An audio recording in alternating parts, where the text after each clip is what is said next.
इस video lecture में आज हम रॉकेट प्रोपल्शन के बारे में स्टडी करेंगे। फर्स्ट ऑफ ऑल, प्रोपल्शन क्या होता है? द फोर्स दैट पुशेस और drive a body forward. Propulsion वो फोर्स होती है जो कि किसी बॉडी को आगे की तरफ पुश करती है, मतलब वो आगे की तरफ उसको धकेलती है। जो रॉकेट प्रोपल्शन जो है वो बेस्ड है हमारे पास law of conservation of linear momentum के ऊपर। जब हम किसी आर्टिफिशियल सैटेलाइट को कुछ स्टेबल हाइट तक लेके जाना चाहते हैं तो हमें एक रॉकेट की आवश्यकता पड़ती है, और जो रॉकेट जो है वो बेस्ड होता है law of conservation of linear momentum के ऊपर। रॉकेट प्रोपल्शन गैसेस जो है वो प्रोड्यूस होती है consumption of fuel in the convention chamber of the rocket. जो रॉकेट होता है उसे कन्वेंशन चैम्बर में फ्यूल जो है वो बर्न करेगा, उससे क्या होगा, गैसेस जो है बाहर निकलेगी। जो एग्जॉस्ट गैसेस है वो इजेक्ट आउट होंगी, और जो reactions to the generate thrust on the rocket वो अर्थ सरफेस के साथ गैसेस टकराएंगी, और उसके अपवर्ड फोर्स जो होगी अब थ्रस्ट लगेगी, जिसके कारण जो है रॉकेट अपवर्ड डायरेक्शन में मूव करता है। When the rocket move up it consume the fuel and so the total mass goes on decreasing, thus the velocity and acceleration of the rocket goes on increasing। जैसे जैसे fuel burn होता जाएगा तो उसका मास कम होता जाएगा, जिसके कारण क्या होगा, उसकी वेलोसिटी और एक्सेलरेशन रॉकेट की वो इंक्रीज होती जाएगी। सो इस तरह से हम रॉकेट को लॉन्च करते हैं। अब इसके बाद नेक्स्ट जो है एक्सप्रेशन निकालेंगे for velocity attend bye the rocket. अब मान लेते हैं रॉकेट है जिसका मास m0 है, जो इनिशियल मास है पहले आपके पास रॉकेट का, और v0 उसकी इनिशियल वेलोसिटी होगी जब टाइम t0 है। फिर उसके बाद क्या हुआ कि आफ्टर टाइम t टाइम के बाद वो वेलोसिटी v अटेन कर लेता है, मूव करना शुरू कर देता है। उसके अब डायरेक्शन में क्या होगा, vg डायरेक्ट फोर्स लगेगी। तो इस तरह से आप लिख सकते हो m0 आ गया initial mass of the rocket plus fuel t time 0 के ऊपर, और v0 जो है initial velocity of the rocket जब टाइम 0 है। m स्मॉल m हो गया mass of the rocket at any time t। v जो हो जाएगी velocity required by the rocket at time t, और dv जो होगा this is a small increase in the velocity of the rocket in time dt, और vg हो जाएगा velocity of the exhaust gases with respect to earth. So इसके बाद हम initial momentum निकाल लेंगे रॉकेट का एट टाइम t, हो जाएगा mv, मतलब p1 हो गया मान लो वो momentum mass multiply velocity. After time t plus del T, जब टाइम हो जाएगा t प्लस डेल टी तो उसका मोमेंटम हो जाएगा p2 is equal to m minus D M B plus D V plus D M minus V G. T plus D T के बाद जो है मास जो होगा हमारे पास रॉकेट का वो हो जाएगा m माइनस डी एम, क्योंकि उसमें से जो फ्यूल बर्न हो जाएगा, जो मास होगा फ्यूल का वो बाहर निकल जाएगा, तो हमारे पास रह जाएगा वो m माइनस डी एम, और वेलोसिटी हो जाएगी v प्लस डी वी, और डी एम मास और minus vg। vg were taken as a negative because the exhaust gases move in a direction opposite to the rocket। अब as no external force act on the rocket, so the by the law of conservation of linear momentum। अब मान लेते हैं कि हमारे पास कोई जो external force नहीं लग रही है रॉकेट के ऊपर, तो जो मोमेंटम होगा p1 is equal to p2। यहाँ पे law of conservation of linear momentum लगा देंगे तो हमारे पास बन जाएगा p1 है हमारे पास M B is equal to M minus M V plus D V plus D M minus V G.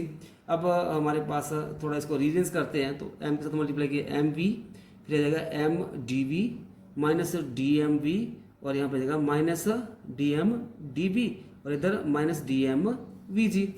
So इस तरह से थोड़ा इसको रीअरेंज करते हैं, एम बी के साथ एम बी कैंसिल हो जाएगा, और हम D M B D M D V D M G इसको इस साइड ले आएंगे, प्लस हो जाएगा, तो हमारे पास बन जाएगा M D V is equal to D M B plus D M V G plus D M D V. अब हमारे पास यहाँ पे इन दोनों में हमारे पास डी एम कॉमन ले लेते हैं बाहर, तो हमारे पास बच जाएगा डी एम, यहाँ पे वी और यहाँ पे वी जी, और जो डी एम डी वी है स्मॉल क्वांटिटी है, इसको हम निगलेक्ट कर देंगे, तो हमारे पास बन जाएगा दिस इज इक्वेशन नंबर 3। अब जब हमारे पास रॉकेट जो है वो काफ़ी दूर चला जाएगा फ्रॉम द अर्थ, तो वेलोसिटी जो होगी एग्जॉस्ट गैस की विद रिस्पेक्ट टू अर्थ वो becomes irrelevant. So we take the relative velocity of exhaust gases with respect to the rocket as you as gases and rocket move in opposite directions। So if u with the velocity of the gases with respect to the rocket, then u हमारे पास आ जाएगा this is equal to velocity of the exhaust gases with respect to earth minus velocity of the rocket with respect to the earth, तो यह आ जाएगा this is equal to minus V G minus U, तो दोनों में common है minus, बाहर निकाल लिया V plus V G. So ये हमारे पास बन जाएगा, माइनस को साइड लेके आ जाएंगे तो v plus V G is equal to minus you.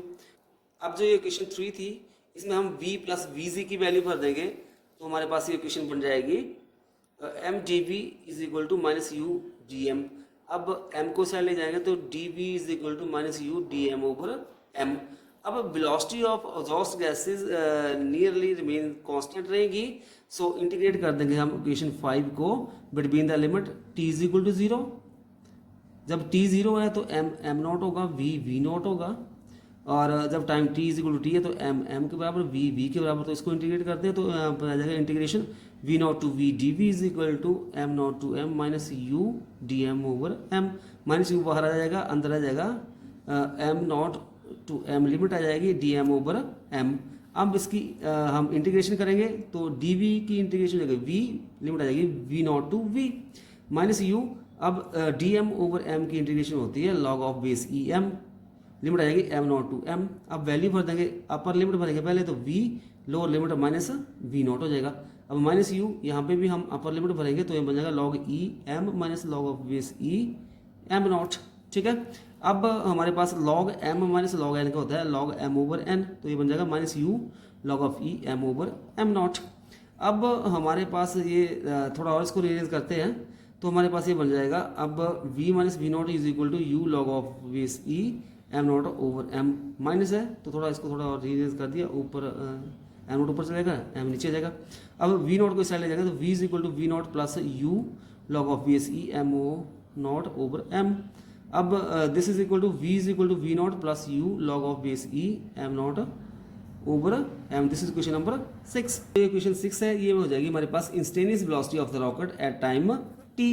Initial velocity of the rocket at t is equal to 0 और तो हमारे पास v naught is equal to 0 हो जाएगा, तो क्वेश्चन 6 में भर देंगे तो हमारे पास बन जाएगा v is equal to U log of base E M not over M.